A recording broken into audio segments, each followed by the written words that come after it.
Good morning, or depending when you're watching this, good afternoon, good evening, or good night. My name's Ross, and as always told, out of Voice of Radio. So today we need to talk about some new cards that are coming around in Stellar Miracle. Do remember these are coming out after the World Championships for us, before for Japan, but after for us. This set will not be legal for the World Championships. That is pretty important. Because we've got a card here which is dumb. Really good. We've got Briar. You may like this card, you may hate this card, but this card is dumb and you need to know about it. Now, you can only play this card if your opponent has exactly 2 prizes remaining, thank goodness. During this turn, if your opponent's active Pokemon is knocked out by damage from one of your Terra Pokemon's attacks, take an extra prize. Taking extra prizes is always good. Now, the rule is very simple. Sometimes it's too awkward and it doesn't work. Otherwise, these cards are invariably broken. They are ridiculously good and they see a huge amount of play. There are some times where actually they're too awkward to use and therefore they don't see a huge amount of play. That is the only time these cards that let you take extra prizes don't end up being silly and dumb and over the top. This is a supporter card. Now, admittedly, it is limited to when your opponent's got 2 prizes remaining. Maybe that will stop it. But, yeah. There is a very, very good chance this ends up being broken. Of course, in recent memory, in terms of taking extra prizes, obviously we've got Iron Hands. That's ridiculous. Sees a huge amount of play. And going back a tiny bit further, we've got Arceus and Dialga and Palkia, which was, in my opinion, one of the worst things that ever happened to the game, and I hate it with the passion of 1,000 burning suns. I'm not a fan of that card. Now, admittedly, we have had other take extra prize stuff recently that hasn't been particularly good. The Chansey from 151 that you have to take as a face down prize card and then flip a heads. And then if heads you get an extra prize. That falls into the whole, yeah, that's too awkward. It's not that it's not cool, it's that it's too awkward. Similarly, Stoutland V, great in theory, but 3 energy, 40 damage, and you have to KO a basic Pokemon with it. Believe me, people tried, but it never actually ended up being good because it was too awkward. There's a real theme here. If we can make it work, the whole taking extra prize things, it's broken and sees a ridiculous amount of play. If it's too awkward, then yes, we'll all test it and then ignore it. Is this too awkward? Probably not.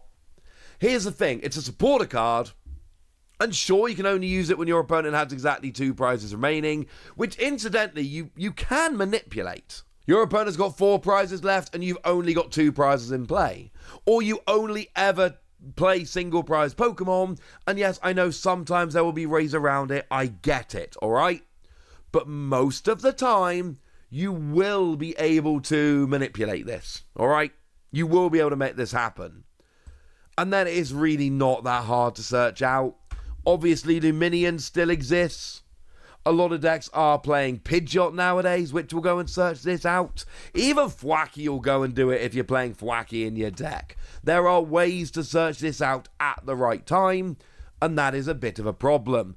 And yeah, I know it's got to be a Terra Pokemon that takes the KO. I would love if you could use this with Thwackey and Dipplin to essentially search it out with Thwackey and then take advantage of it with Dipplin. That would be amazing.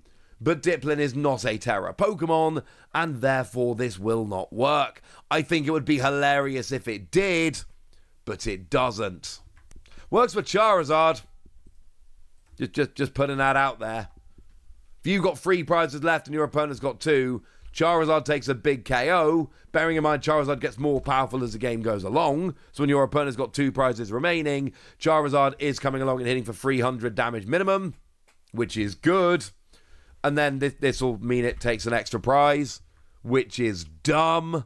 Obviously, this is with the new Terrapagos as well, particularly good. This will work with Dragapult, for instance, which is another card that is very hyped at the moment. And sure, it's not doing quite as well as we expected at NAIC, but it's still there and still hyped and could be very good. I'm not going to sit here and name every Terra Pokemon, you get the point. This card could be busted, full-on 5 Wassy card. Yes, it's only Terra Pokemon, and yes, it's only when your opponent's got 2 prizes left, but because of the ease with which we can search out these supporters nowadays, I'm really not worried about that. It's going to see play in Terra decks, and it's probably going to be a one-off, and you're just going to search it when you need it. Brilliant. But we do have some other Pokemon as well, including the first ever Archaladon. And it's drawn by Kato, who's awesome. I think it's the first one we've ever seen. I'll double check that in a minute. So what we have here is a Stage 1 Pokemon with 180 HP, which, not for nothing, actually very good. And what we've got here is an ability that says, your Pokemon with any metal energy attached to them have no retreat cost. Now, just as a side note here, this is really good. Being able to have free retreat on all your Pokemon is nice. But do remember we've got Metal Maker on Metang, which will allow you to spread your metal energy around the field very easily, which will then allow you to get free retreat on a lot more of your Pokemon. I'm not saying it's only with that, but I am saying that that will provide a rather large advantage. The fact that Metal Maker is in the format at the moment does make this ability quite a lot better. So yay!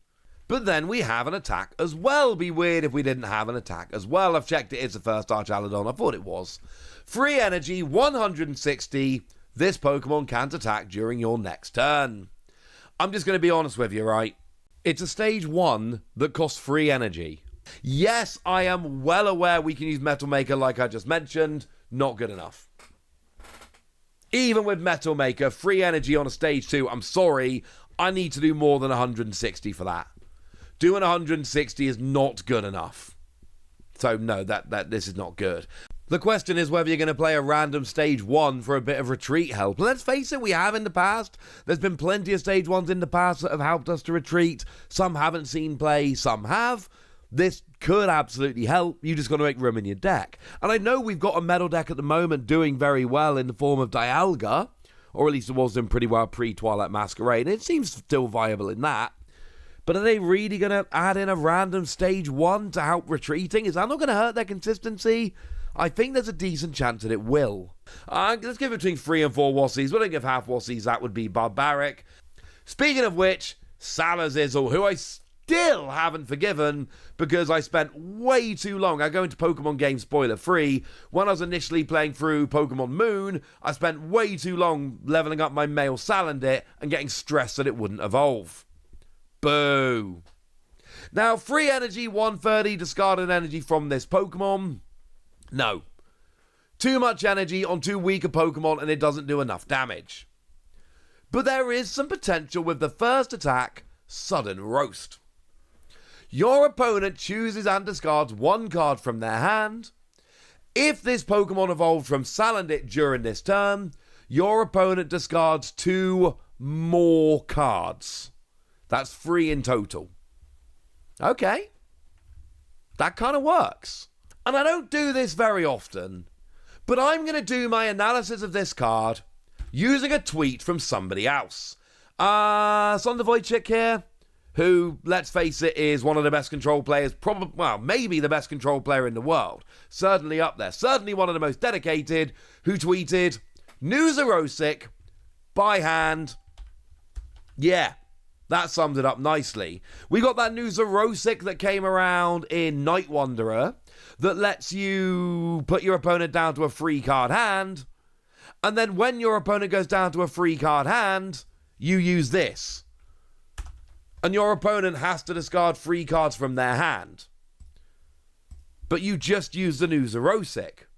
So your opponent guaranteed 3 cards in hand. See where we're going with this? You play Zerosic, and then use this as your attack for the turn, and you guarantee with 100% certainty, bye-bye hand. Your opponent will not have a hand at the end of this. Without Xerosic, I think this is an underwhelming Pokemon that I'm not a huge fan of, frankly. With the new Xerosic, control players just got a way to guarantee discarding your entire hand. So, yeah. I think Xander said it best here. By hand, this is a very good card. I'm giving it between 4 and 5 Wassies. I don't like control decks, and I don't like this Pokemon, and I don't think it's even that good of an attack in a vacuum. But we're not playing in a vacuum, and because Xerosic exists, we've got a way to get rid of your opponent's entire hand, and that makes it good. And there's one more card we need to have a look at, which could actually be super interesting. It's a new Dreadnought, another Pokemon I just don't care about, it's fine. Now, the attack here, free energy, 80 damage for free colorless energy. If your opponent's active Pokemon already has any damage counters on it, this attack does 80 more, 160 in total. The attack is fine but underwhelming. But we've got the ability Impregnable Shell, which I'm sorry, but judging by the responses to Antoine's tweet about this card, go look up the word impregnable. It just means something that basically can't be broken through or broken into. That's it. That's what the word means. Seems like some people have not heard this word before, because some of the comments I saw were wild. But we've got Impregnable Shell, and this says that any Pokemon that would deal 200 damage or more to this Pokemon doesn't. I.e., you can only deal 190 damage to this Pokemon. If you try dealing any more, it will fail. Which creates some really interesting situations. Let's say you whack a Hero's Cape on this bad boy, can't be one-hit KO'd. Because if you whack a Hero's Cape on this, then you got up to 240 HP, but your opponent can only do 190, and if they try doing more than 190, it fails. But you've got 240, and oh yeah, no, it doesn't work. So you're in 2-hit KO territory. And the thing is, there are some decks out there that will genuinely struggle to KO this. Or at least they're forced to 2-hit KO it. Because take Charizard, right? Charizard does minimum 180, which you can do.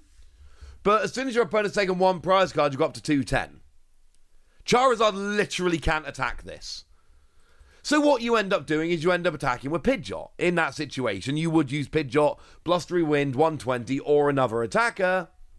But oh wait, that doesn't do enough damage. Now you're locked into 2-hit KOing.